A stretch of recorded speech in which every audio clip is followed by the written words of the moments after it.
want to be the biggest badasses pick the most badass subjects. It's not that these people believe in this stuff. It's just, you know, it's a cool imagery that goes along with music. And, you know, some people do believe in it, you know. I'm not going to deny that the Norwegian bands are real. I mean, they've proven they're real by their actions. Okay, so Venom and Slayer aren't real Satanists. But many fans, including me, wonder if the Norwegian black metal bands are the real thing. So I've come to Norway, an isolated country in Northern Europe. 87% of Norway's population belongs to the Lutheran State Church. And yet, strangely, Norway's biggest cultural export is satanic black metal. We're filming a documentary. It's a documentary on heavy metal music. Well, first of all, we told him we were doing a documentary on the history of metal, and he said, black metal. Black metal. They know their metal here in Norway, let me say.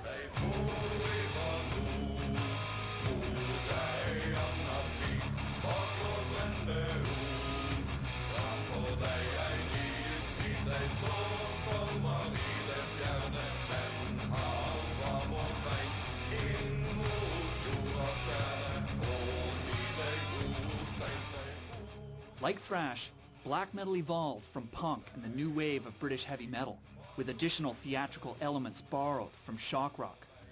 Its sound is raw, yet it is also epic and atmospheric, like punk rock meets Wagner dressed as Alice Cooper.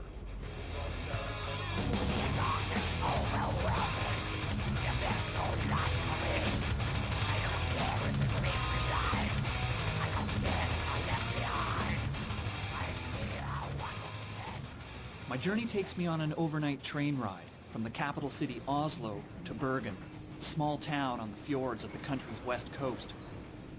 I'm here to talk to people linked to a string of incidents involving members of the Norwegian black metal scene and some of the country's oldest churches.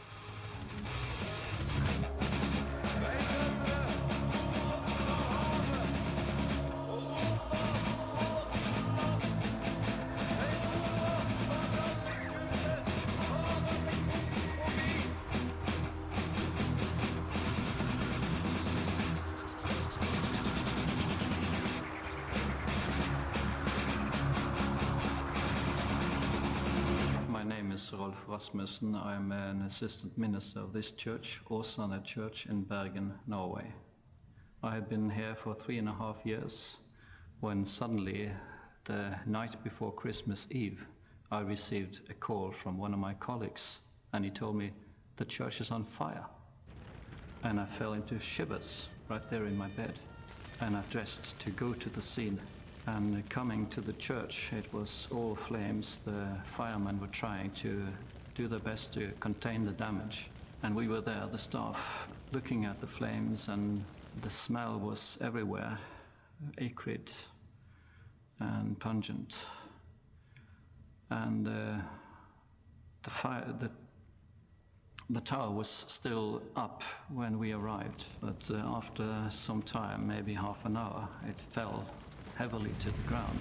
This was a great loss, not just to us personally, but really to the whole community. This church had been standing here for nearly 200 years, and I saw quite a lot of sad faces. It was not a happy Christmas at all.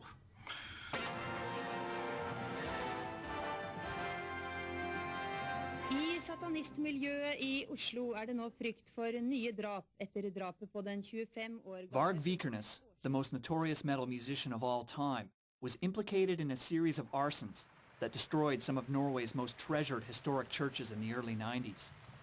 He was also convicted for murdering a fellow black metal musician and is now serving a life sentence. Jorn Tunsberg helped Varg burn down the Åsane church. He served his time and was recently released from prison. We did meet with Rolf Rasmussen, the minister of the Åsane church, and interviewed him. Okay. I'm very interested to hear from you, your perspective on what happened. The most important thing that happened was that the church were burned down. So that's something I stand for, and I stood for it then, I will stand for it now, and I will stand for it like till I die. Why is it important to you that you stand behind your actions? It's kind of a statement to break down Christianity. Lately, there's been a small trend by some people to see Christianity and any other established religion as the bad guy, and Satan as the liberator, the one who can really turn you into the powerful, strong paths that you should lead. What is the primary ideology or primary ideas that fuel Gorgoroth's music?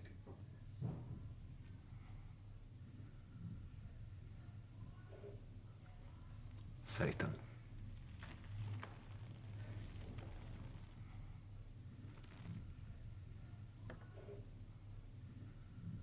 What does Satan embody, or what does he represent? Freedom. I think whether we like it or not, black metal in Norway is known for a string of events that happened in the early 1990s around a series of arsons. I'm interested to know your thoughts on the actions of those events, the motivations behind those events, whether you agree with them, whether you disagree. Church burnings and all these things are, of course, a thing that I support 100%, and it should have been done much more and will be done much more in the future. We have to remove every trace from what Christianity and the Semitic roots have to offer this world. Satanism is freedom for the individual to grow and to become the Superman. Every man who's born to be king becomes king. Every man who's born to be a slave doesn't know Satan. It's in effect an elitist's religion. It's only for the best, for the strongest, for the most successful. It's not for the timid or the weak. And so by that virtue alone, it won't have a large following. What can you say, words of a Christian man? So I don't care what he will ever say, you know. I know for a fact that they have lost a lot of followers, so we have been giving them a fist in the face. How do you feel about what happened to the church? Well, in a way, I think that Christianity in Norway deserved it. You know, in the beginning, it was, you know, it was not something the Norwegians choose. It was forced upon them. So you can say that, you know, that's 1,000 years ago, but you know, but I wasn't sad, but I wasn't really happy either. But I mean, in a historical point of view, Christianity deserved it. You know. And I think society creates extreme people. It's like with you know, a free democracy, it usually deserves its leaders, and it's also I would say it usually also deserves its outsiders. If every metal band wants to be more extreme than those that came before, then burning churches certainly took things to a new level. But these actions say less about metal's theatrics than they do about Norwegian cultural sensibilities. Resentment towards Christianity in Norway stretches back 1,000 years to their Viking ancestors. In any case, the majority of metal fans, including myself, could never understand or defend these extreme actions.